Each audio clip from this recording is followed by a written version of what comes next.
What is going on, beautiful people of the world? It's Friday, and I'm Kerri Lewis, one of your hosts for our amazing show for no particular reason, alongside my amazing co-host, Yanko. And we are here every Friday at 10 a.m. Eastern Standard Time, 9 a.m. Central, to hopefully inspire, encourage, make you laugh, sometimes maybe feel perplexed about all the things going on in our crazy world. So what's going on, Yanko? Not much. Just getting in the mood and getting to start moving. The day starts. I had a kind of busy week last week, and this week it's been kind of busy, and I kind of need to sit down and step back and kind of relax and let things happens. And Stand back in the middle of my room. I love Stevie Nicks. You said step back, and that immediately triggered her song. So, anyway, I do not own the copyrights to that song, guys, because if I don't say that, somebody's going to come at my neck and I'm going to laugh because it's really not that deep, but whatever. Anyway, it's interesting you say that you recognize that you've been going, and you need to pause. A bulk of the people that I work with are doers. They have an issue, and their idea or belief about handling that issue is to do more, to add more, to and I fundamentally know that that is a response created from force. Like we're trying to go against flow actually by making things work the way we think they need to work, be, right? And so I work a lot around my own disciplines and with clients to build in practices that cause them to pause, right? To like be still. Because when we can stop, right? And kind of tap into our internal like stillness, our quietness, we're then able to respond rather than react. So we cultivate this idea, like we just know the thing we need to do rather than feel like we have to force it. So I love that you recognize that you're being called to like come back. well, you have to. I mean, you can distract yourself. If you're working on yourself, you can keep distracting yourself with other things to kind of neglect what needs to be taken care of. That's how I understand it. It comes up, you feel it, but you kind of like, it's not time yet. Let me get myself moving with whatever I need to get moving because that worked in the past. It might work now too. Yeah. Well, I um, mean, but I think that's the inherent lie we tell ourselves, right? And I mean, I remember mhm. knowing I needed to pause hundreds of times within my work when I worked for Starbucks, when I worked for Nordstrom, and not listening. And then that's where this is the thing, the universe is going to sit your ass down. Like, if you continue to ignore that pull to pause, that pull to, be quiet and still, the universe will force you to through making something happen. And I'll give you a really good example.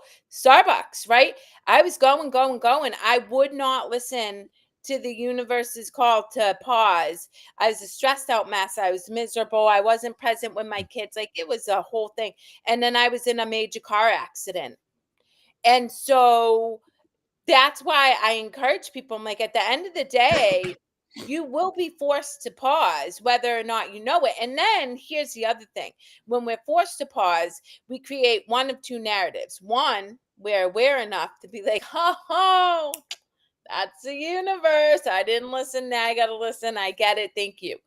Or what happens more often than not, we feel victimized. Oh my God, it's so unfair. This happened to me. I can't believe this happened to me. It's what that. And then we suffer even further, causing ourselves to do more, which then builds up, and then we're sat back down, and then we create this story around us being victimized by life.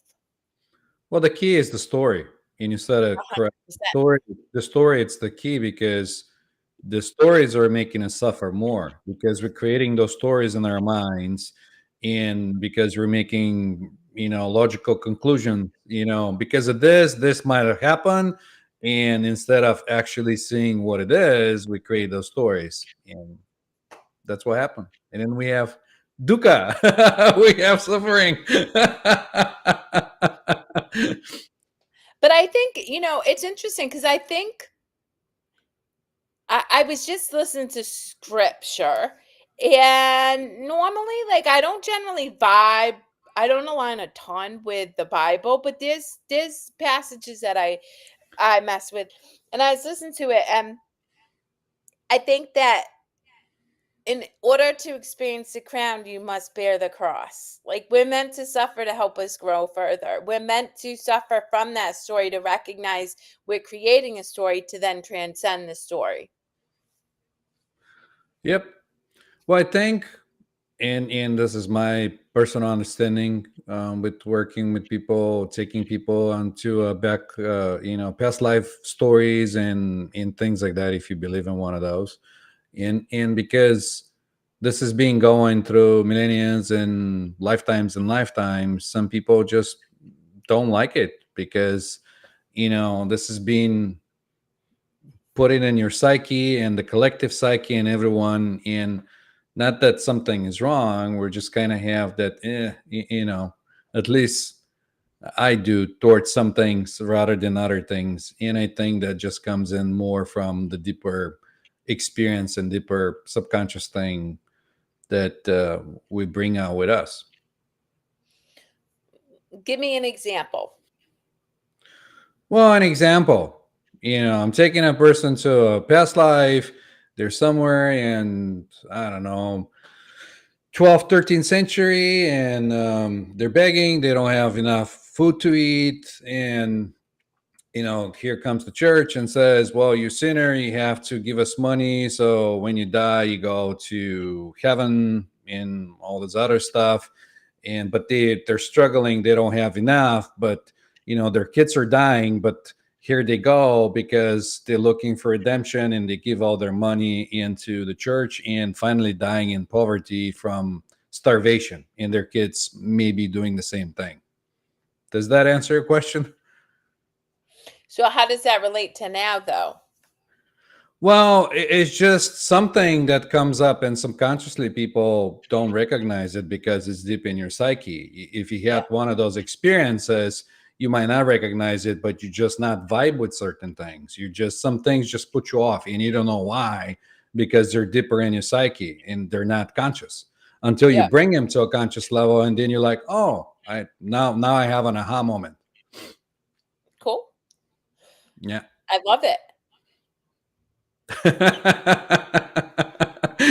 I took you out of your flow, I think. Well, no, I mean, like, not really. I told you. I mean, listen, I'm in a pretty zenned out state today. I feel good. I I'm went to the kind of the beach same, yesterday. and yeah, and that's what I was gonna say.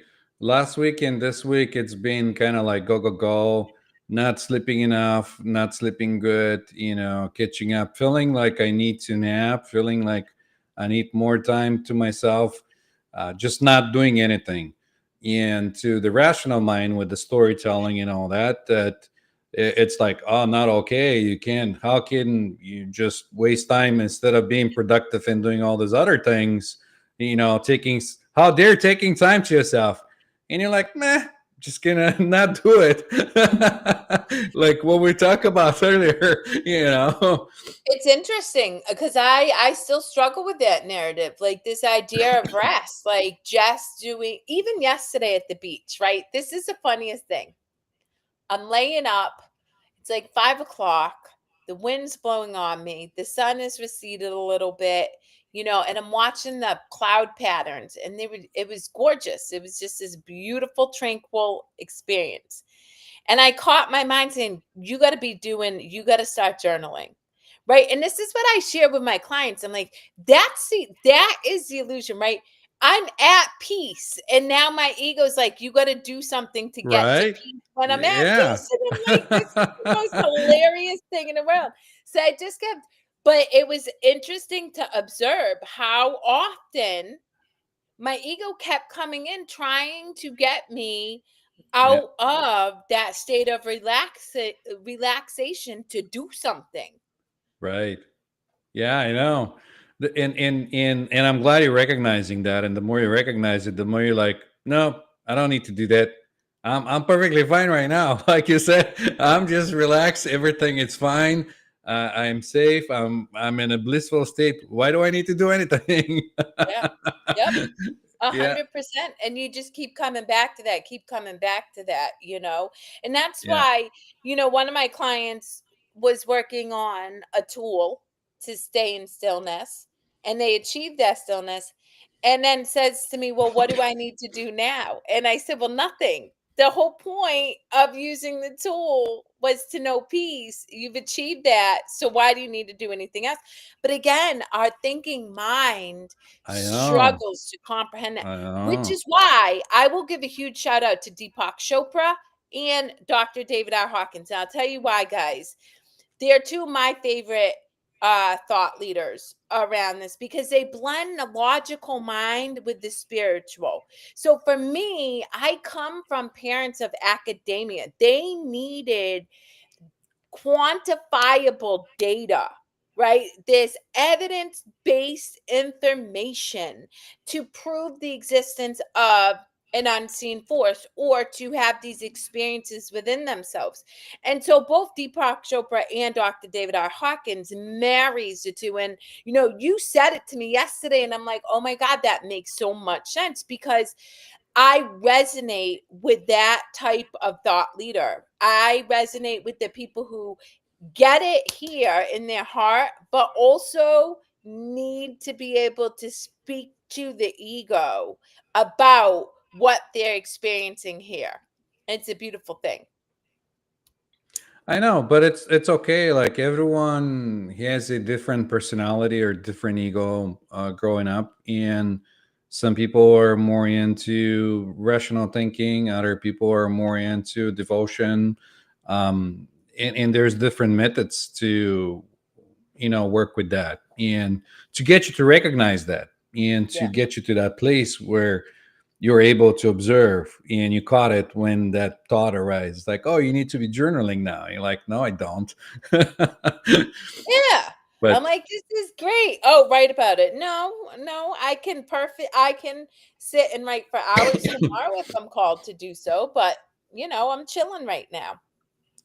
and that's the other thing with the narrative going inside your head and the storytelling and all that, and we take it as like 100% true, and we believe it, and we even take it to be ourselves, and we think it's coming from ourselves. But if you Yeah. think you can't predict your thought, if this is yourself, then you should be able to predict yourself, but you can't. So it's not really you that's making the stories and the narratives that are going in your head. So when you recognize that, then you don't get entangled in the story too much. You just see it as a story. It comes in and it goes like, "Hey, let's have pizza now." You're like, "Nope, I'm okay, thanks." Yep. Exactly. Well, it's so interesting because even yesterday, Nana and I canceled our show very abruptly. We looked at each other. We're like, beach? And he's like, beach? And we're like, we're going to the beach.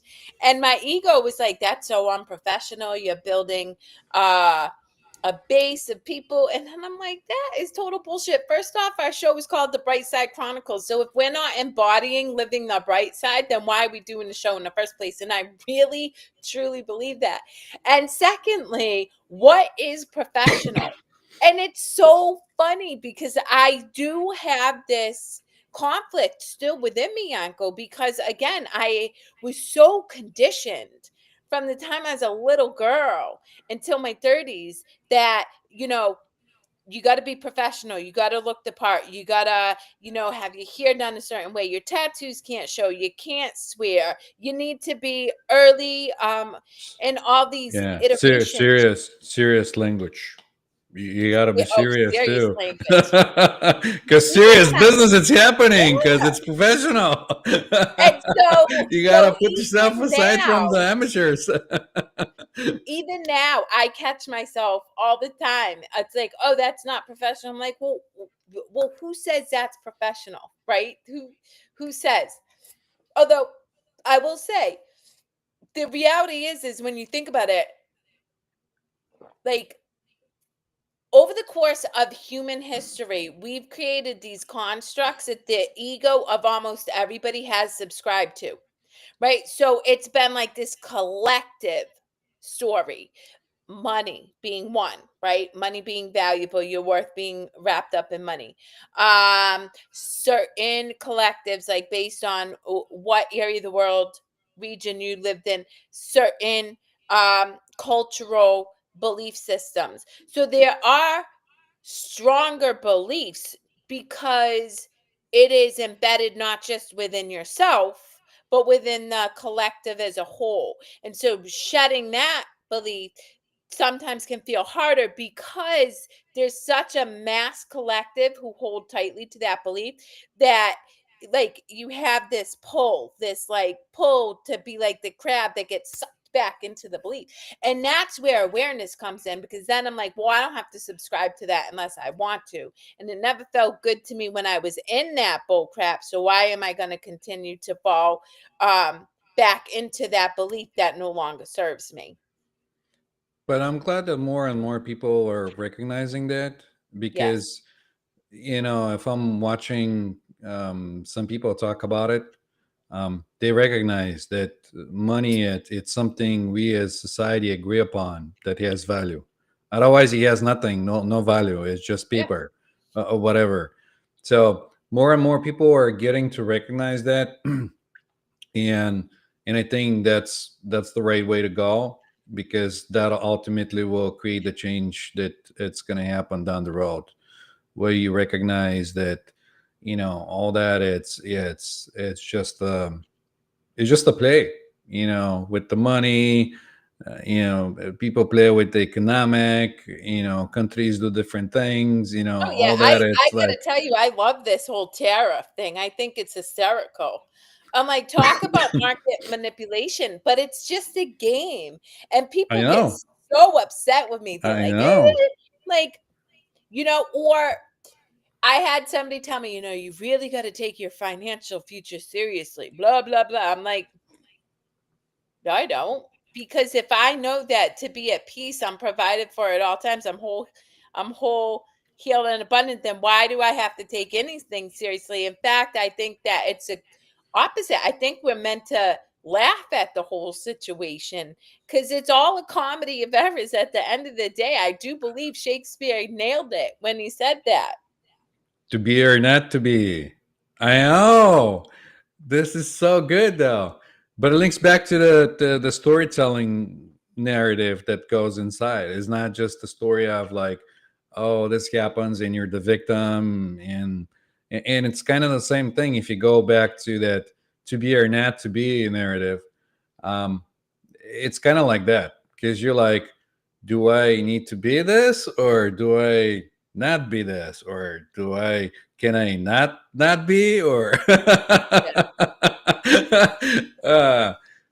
it is kind of, yeah. But as you go through different things, your consciousness have different points of view and different perspectives, and everything changes. And Right. So, ultimately, I think that's a good thing because you're constantly changing with your perspective and you well, get that's different. why. That's why I Yeah. said to somebody earlier today, they asked me, "Who are you, Kerri? Like, who have you understood yourself to be?" And the simple answer is love, right? That I know to be true. But and then I said, well, who am I as a construct of the ego in the first place? So I don't know, and I don't have to know. And I think that is where people really struggle, because who I am right now is very different in 2 hours, right? I could be cranky. I could be overcome with joy. I could be in deep sorrow. I don't know. But I do know that the one constant, the one pervasive is that I'm love. I come from love. And so I'm operating in truth when I allow love to dictate how I respond to any situation, which is important, which is why I'll come back to pausing. Like when you get still, even for a couple minutes through breath work, it allows you to come back to like that fundamental truth, and then you operate in the world from a place of response rather than reaction, and that reaction is just, coming from ego. It's often coming from misinformation, or you know just it doesn't serve you. And so it's super important for me to encourage people to pause even for a couple minutes, because that pause has you know a profound impact on how you experience the world. That's right. I mean, we talked about it before, and a lot of times at the end of the show, I encourage our viewers or audience to find out who they are really. Like, and this is a good that somebody asked you that question. Like, who are you really? Like, do you know who you are? Because you have this idea of you being somebody or something, and then you're sticking to that idea because otherwise, without it, you feel like you lost yourself. But you didn't exist in the first place. So if you get stuck in a situation when your job or other things become you, and one day you get fired or something else, then you go down in a spiral because you feel like you lost yourself or part of yourself, and then you believe that this is you for so long that then you suffer and you go into finding who you are because you thought that was you, but apparently it's not because that wasn't you in the first place. So it's all an illusion that running through our minds, and we take it and we roll with it. So yeah. So okay, let's for the listening audience who's like, I don't know what they're talking about. Take somebody who's unconscious completely, for the most part, right? I mean, we all have pockets of awareness. We know we all have these glimpses, but for the most part, they just operate from that conditioned, um, mechanical mind. How do they start to, and I may have a different practice than you, but how would you encourage people to start to become aware, more aware of that, um, how they operate in the world? Well, one very simple one is ask who wants to know when that comes in, or who suffers, or if something happens and you say I suffer, what who is that suffer? Go find that. Where's this coming from? Like, where's this coming from within you? Like, where's this belief coming in? That'll take you to the belief and you recognize it. You'd be like, okay, this isn't, if this isn't me, because like, look at it this way: everyone he has an idea of who they are based on what people tell them to be, but then everyone has a some kind of idea of who you are, because through their lens you're this or that or something else. Like, in and then the more you go deeper and you find out who you are, you find that this is not me, this is not me, and this is not me. This is like one of the practices that it's been going in the East for a very long time, that says nitty nitty, not this, not that, not this. Because, and I'll give you an example. When I drive the car, I can say I'm the driver of the car, and does that make me a driver? And then I change to do something else, but I don't take it as me. I cook. Then does that make me the cook? Or if I, father my son, play with him or anything, does that make me father of my son? In that moment, Yes, but this is states that we go through, and we tend to take him and claim him for ourselves and make him part of ourselves and believe to be ourselves. But ultimately, they're not. Or the manager of the job. You have a career and you be in this and you're thinking, oh, I am this great manager and I'm managing those people, and this is something you think to be, um, but somebody else might see you differently and think of you as something else. So Oh, that's the best way. 100%. Oh my gosh. One of the reasons I got out of corporate America is I I truly believe I was a strong manager, and I knew there were people who hated me. And I was like, well, I don't feel like contending with all these perspectives anymore. Like, truth be told, like, I want to ground in who I am and be very, very clear about who I am, you know? And that way you can take me or leave me, you know? And that's okay. Not taking it personal, understanding that who I am was never meant to engage with everybody, is never meant to do life with other people. And so it's continuously learning that, or remembering that, one, I'm enough, and number two, when I know I'm enough, I attract the people who know I'm enough. And when I don't know I'm enough, I attract the people who don't know I'm enough. And so I feed the story either way. And so what story do I want to feed? Right. And the other thing is that if you don't take that as something that is you, you don't claim it, and it's something just happens. Like, like the sun, it's coming up. You're doing something, but you're not doing it. It's something that's happening in the now, and you're in the moment, but you're enjoying the moment, and you're not running a story in your head to take you out of the moment, and then for you in the present, and there's nothing else than being in the present.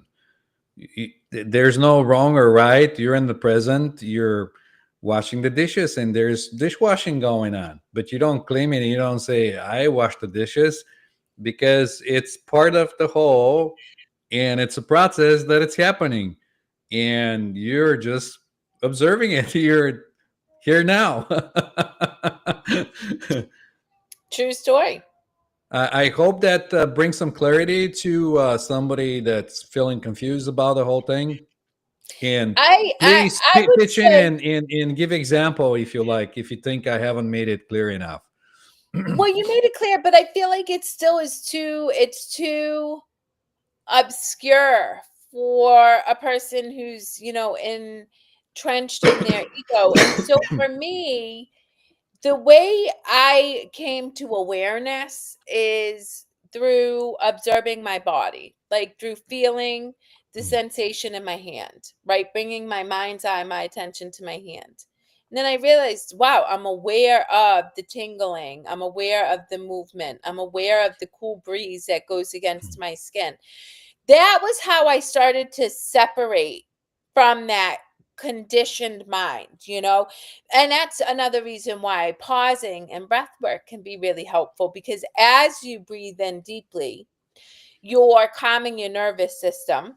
And then it gives you this ability to tap into a deeper awareness, to really ground into like peace and stillness. So Yep. I did a breath that work with somebody yesterday. They were like, "Oh my god, this is better than meditation and everything else." And I said, "I breath work. know." Yes. Well, it's meditation anyway. Like, meditation is a single focus. Like, so breath work, right? A lot of Eastern um practices is to focus on the pause between the exhale and the inhale, or the curve between, as it's curving, to do the next part. So whether it's a inhalation as it curves into the exhalation, or whether you're focused on your navel area and the rise and the fall, all of that is meditation. It's just using your breath to get there. Or you can pause. You can focus in the space between the thoughts. That's also a practice. Exactly, but that I find very difficult for the average person who's just starting. Yeah. Yeah. That, to me, I think, I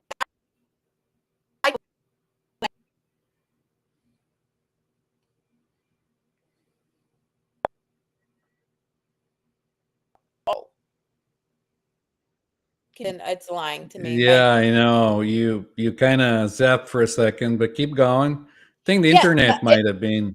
it's Yeah. been funky dunky. Yesterday was a planetary alignment of like what, 2 or 3 planets, and I'm telling you, me working with the internet, I'm glad I didn't go live because the struggle was real. It was a strugs bus. But anyway, I struggled immensely to focus on the gap between the thought. And I do believe I probably would have found meditation or breath work much more supportive sooner had I not had that lens, had I just gone for the breath instead of. But I stuck to it because that's one thing. I make a commitment to myself and I do it. And so fortunately, but I do feel like it was done through force rather than power. And so my call to anybody is, what can you do that feels supportive, not easy, right? Because when you're learning something new, there's always an element of discomfort, but also not feeling like you are forcing it, that it's like this, like push through, because that that is feels really, really hard. And I can see why a lot of people quit meditating. I mean, the greatest story I ever hear is, oh yeah, I hear meditation is great, but I can't do it. It's not for me. I hear it all the time. I hear it from my family members all the Me time, and me I too. chuckle. Me too. But that's the one of those myths and misconceptions about it because somebody talks about it, they share their experience with meditating or whatever way they're finding their happy place, um, and somebody have the expectation to do it the same way, Yep.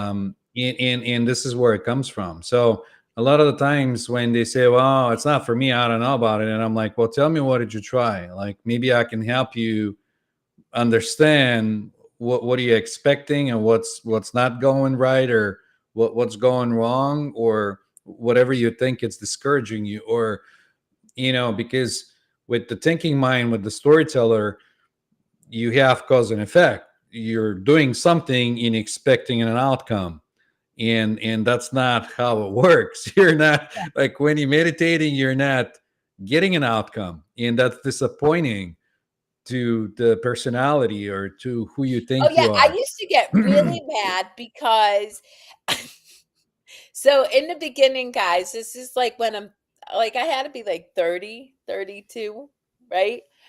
I would meditate when I was pissed off. And I had this idea that I'm going to calm down. I'm not going to have as much of a response. And I wouldn't. I would just sit and be so pissed off. And I'm like, this is so ridiculous. Like, meditation is supposed to help me not be pissed off. And I'm really pissed off. And I just want to, like, so, obviously I learned, you want to pause when you're peaceful, because that trains you actually to, when you are pissed off, kind of regulate yourself in the moment so you don't get to the point where you're so pissed off that you can't, like, and That's it's right. it's so funny. Because, yeah, and this is why some people struggle at the beginning. um I didn't have as much struggle personally, but when you observing the internal conflict that's going, the narrative in your head, and you want to react, and first thing, it's to automatically be mad at yourself, because this is going, internally, instead of just accepting it as part of you. You try to fight it like anything else, and that takes you to that mad angry place. But this is part of the practice. When you see things as they are, you don't jump to react like an instinct. In, like you were saying, down the road, the more you do this practice, the more you have this space in between, being and reacting in the situation. And when that happens, you see different outcomes in a situation, instead of just grabbing the first thing that comes to mind and just reacting like with your instinct. So, yeah, Yeah. well said. Yeah, I try. I don't even try. I say what comes to my heart. So we let's pivot, because this came we this kind is of something. seem to do that kind of thing. we pat ourselves in the back. Well, listen, I do pat myself on the back because there was a part of me who despised myself for many years. And that's the other thing. Like, guys, we operate from ego. Like, I'm sorry, but all you great enlightened people who have transcended that part, fine, great. I'm not there. And I definitely affirm myself a lot because that's a really important part of what keeps me in a space of flow. Like, yeah, that's very important to me. And it's something that I encourage all my clients to do as well. Yeah. I mean, if there's no narrative going on, you're just being. So you cannot not be in the flow. The problem Well, comes in when you 100%. start, yeah, when you start doing that narrative and you spin stories and imagine different things. And I had people tell me that, oh, I get so like excited about it because I can see it inside my mind how it's gonna turn out and how everything it's gonna be. This is great for motivation, yeah, but do you really know if that's gonna happen exactly how you imagine it? Probably not. So yeah. It's true. But I do want to pivot. And that actually this kind of comes this is a beautiful segue. I watch so many people who can affirm their family, can affirm their coworkers, can affirm their loved ones, can affirm even strangers on the street. But when it comes to offering love and self-compassion for themselves, they Yep. struggle Yeah. immensely to do so. And I think that, I want your thoughts before I share what I think. What are your thoughts about that? And what would you offer individuals to start to place that focus on themselves rather than others or in conjunction with others? Well, first thing that comes to mind is gratitude. And the other day I had like a long day, and I was so tired, and I didn't feel my legs. And then at one point when I just lay down, I was so grateful for my legs, or for the body and the legs, for keeping me through the day. And I expressed that gratitude, and I love the legs, I love the body that gives me all those abilities. So I would say gratitude. If you start with little things that you're grateful for the body, which you think you are, that'll help you go more and find yourself and accept yourself, love yourself for what you are, for your hairstyle, for your face, anything. You can even stop by and look at yourself in the mirror, reflect, and be grateful for you looking back at you. And I was just noticing my suntan line. And it's Yeah, so there you interesting go. because I have to tell you, I love my freckles. I hear people like, oh, I don't like my freckles. I'm like, what are you talking about? They're kisses from the sun. Like, I love my freckles. But anyway, getting back to that, I agree with you. I think gratitude is a beautiful practice that anybody, no matter what level of consciousness they're Mm, at, can lean into and experience immediate results. And for my clients, take for example weight.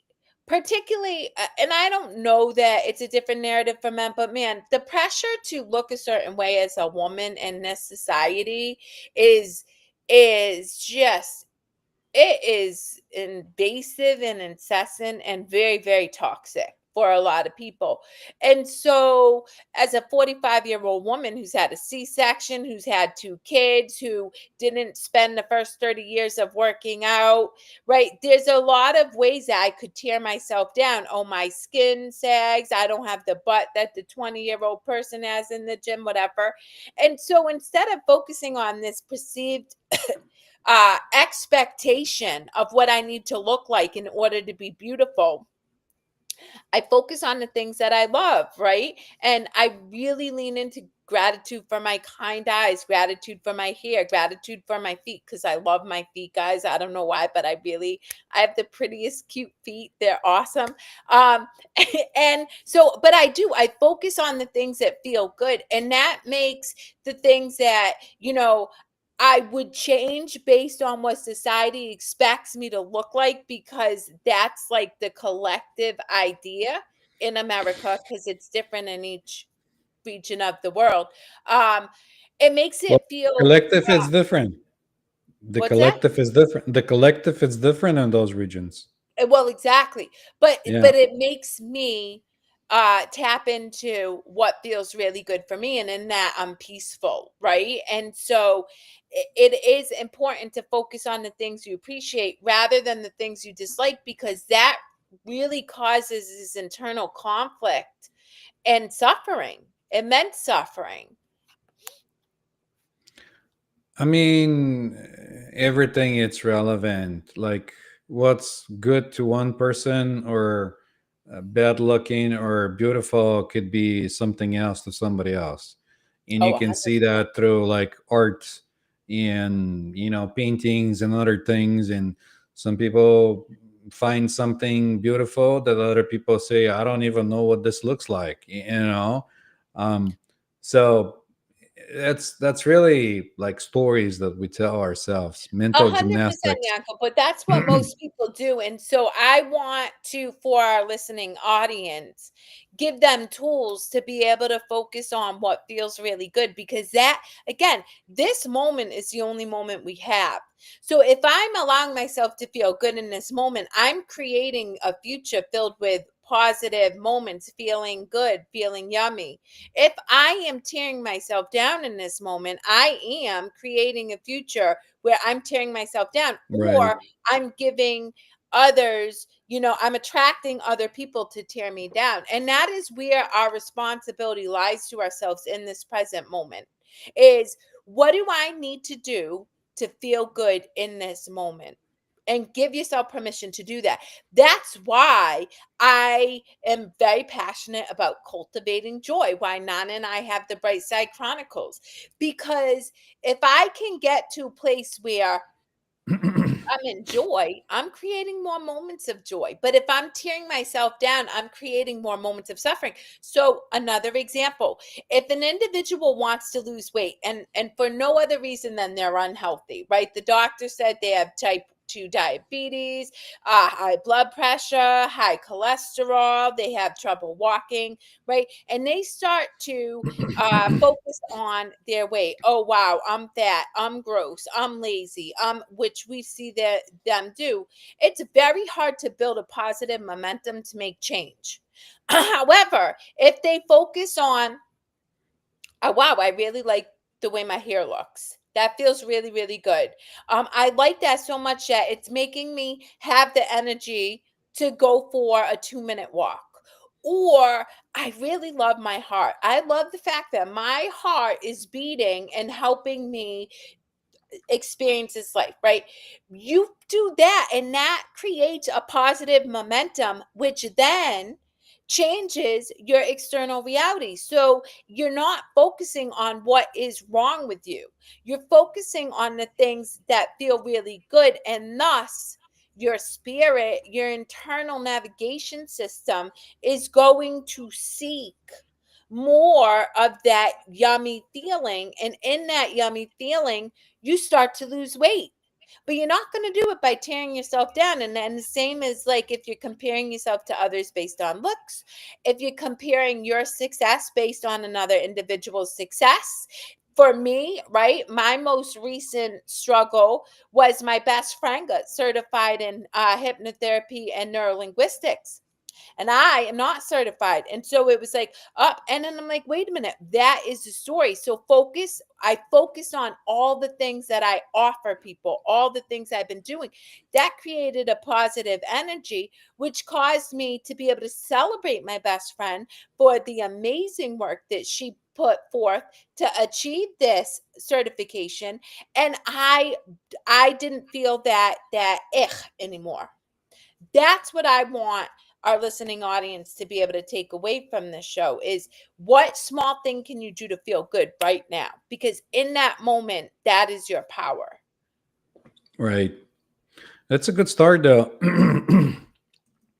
But if you go even deeper, which you're already recognizing that, as your example at the beginning, with watching the clouds and being there and your narrative going in. Anytime any narrative comes in, even the narrative of like, what do I need to do to feel better in the next moment, then you just realize that you don't have to do anything because you're already better. There was something that made you feel that you're not better, but you are, and that's the illusion of things. So all that thing drops as soon as you recognize it. That just melts away, and you laugh at yourself. So Oh, yeah, 100%. And I I love that. But know. that, I know this will be a little too much for somebody that's getting started.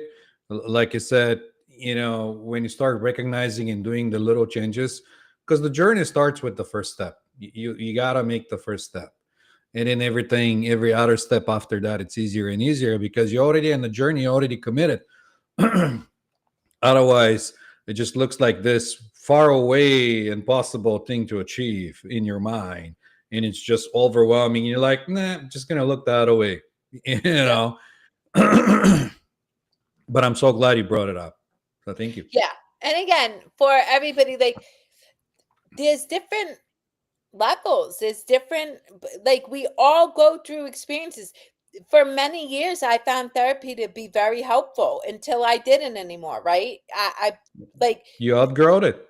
Yeah, I that's outgrew it. therapy, and I have a very different understanding of how we can heal now. And quite frankly, I think therapy keeps people sick. I really do. But I, for years, didn't believe that. And at that time and space, it was helpful for me, right? It got me to continuing to grow on my own path to get to the place I'm at now. And so that's the thing is, all of us have our journey and there's no right or wrong. It's just where you're at and what you need to do in that moment to feel good. That's the most important thing. Yes. So, with that being said, what are you doing to feel good this week and weekend coming up? Well, thanks for asking. This weekend, it's Oneness Fest. It's one of the Mind Body Spirit expos, and it's going to be in a campsite. I have their little, I'll give them a little plug, even so they're not, I'm not part of the tribe yet. I'm thinking about, joining them. So that'll be an exciting experience. They have open vendor area. Anybody in my area can check them out. It's a huge open space up there. They do campsite, allow people to come from out of state and camp on the site. They have different ice baths they're going to offer to people, different modalities. They're going to have over 100 different talks and presentations about mind body spirit, different things. Last year when I was there, I enjoyed cacao that was done uh, for cacao ceremonies and things, and it was really awesome. I highly recommend to anybody. So this is what I'm looking forward to, hang out with like-minded people, um, drum circles, other things like that, and just feel full and refresh, and come back and start the next week with that. How about that? I love that. That's amazing. Yep, yep. How about you? We shall see where the wind takes me. I am going to the beach again because there's just something so peaceful about sitting on the hot sand, listening to the waves go in and out, really focusing on that pause. I just love it. And then creating meditations for a couple clients. I always get excited to do that because I don't believe I do it. I I just allow myself to be a vessel to be moved through to create whatever it is an individual needs at that moment. And I don't know. We'll go from there. We'll see. This is all good though, because if you know that space within you and you put it to a meditation or something else, you put that energy in, and that helps the other person go to that space when they listen to it, Oh, because 100%. you take yourself in that space when you do it. At least for me, it's like when I do recordings, I listen to them after that. I recognize that I'm already entranced, and it's just wonderful. So Yeah. this is Well, this is you do great. stay in peace. And that's why even earlier today, somebody was affirming me and they were sharing, you just have this way with words and you have this way of communicating in a way that lands with my personality. And I really want people to understand it's not me and it's not Yanko. It's a collective oneness that works through Mm. us when we allow ourselves to set our ego aside. I really truly believe that. And so and then of course I have my clients who are like, no, no, no, you need to accept this. And I'm like, okay, because that's where they're at. So I'll receive it. It's not that I want to dismiss that, but I also think it's incredibly important to bring awareness to the fact that one, we can all cultivate that wisdom. It's for all of us at any moment. It's just, are you getting still enough? Are you pausing to be able to recognize that within yourself?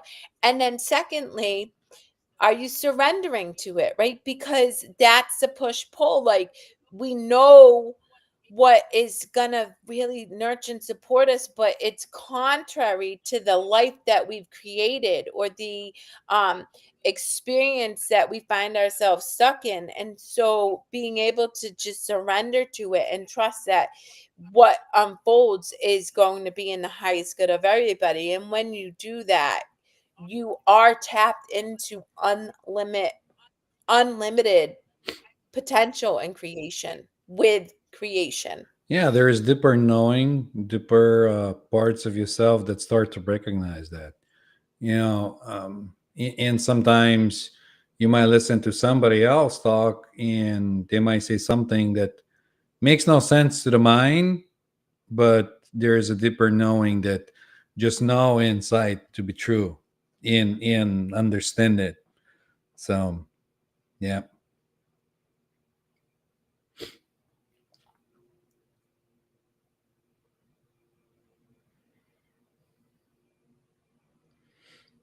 And we might have lost you again. Let's give it a second.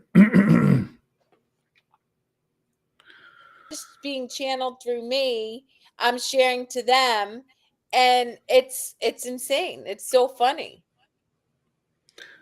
Well, I don't know if you noticed, but we had a zap there for a second, and I was just waiting until the internet catches up. Well, we're back and we're gonna sign off soon. So I say we just leave it with the zap and call it a day. I love that. Yeah, go with the flow. Any thoughts? Any wishes for audience for the weekend or for the Oh, weeks to just come, or until enjoy. next time, until they decide to join us and find themselves in the internet, Facebook, YouTube, or whatever, watching us having conversations for no particular reason.